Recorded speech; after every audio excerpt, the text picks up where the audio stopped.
marka ina clear goal ujeeda cad ina samaysatid hooyayaalow waa wax laga maarmaan ah oo aad iyo aad u muhiim ah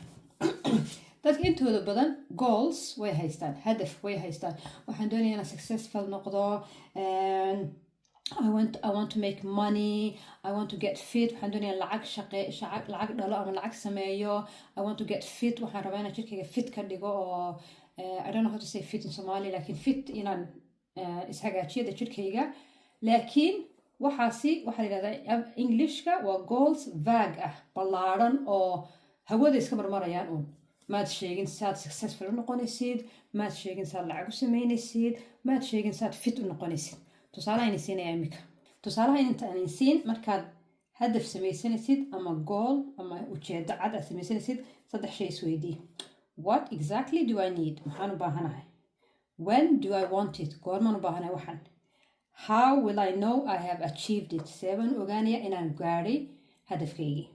hadda tusaale ayna tusaya I want to get fit waxaan doonayaa inaan fit noqdo qof af Soomaali fit maxaa lagu yiraahdaa comment-ka hoos ku soo qora fit waxa weeye qofka markuu jirkiisa hagaajiyo wasniga iska rido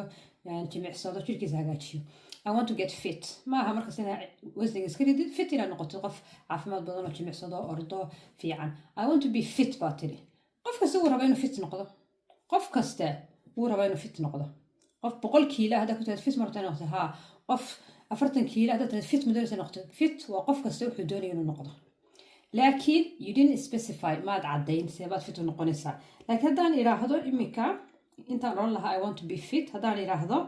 I want to exercise 4 times a week for 30 minutes and lose 5 kilo in 3 months that's a clear goal waa ujeedo cad oo specific ah measurable ah time bound ah intaba af Soomaali baynu ku sheegayaa haddaan idhaahdo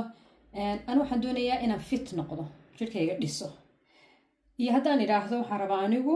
inaan 4 jeer weekii jimicsado maalin kasta 30 daqiiqadood 5 kiilo iska rido 3 bilood gudaheed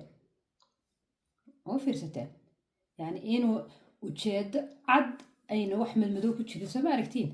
saasaa loo baahan yahay hooyooyinu qorshe markaa samaysanaysid number 1 waxaan nidhi waa inaa ujeedo cad samaysaa you need to set a clear goal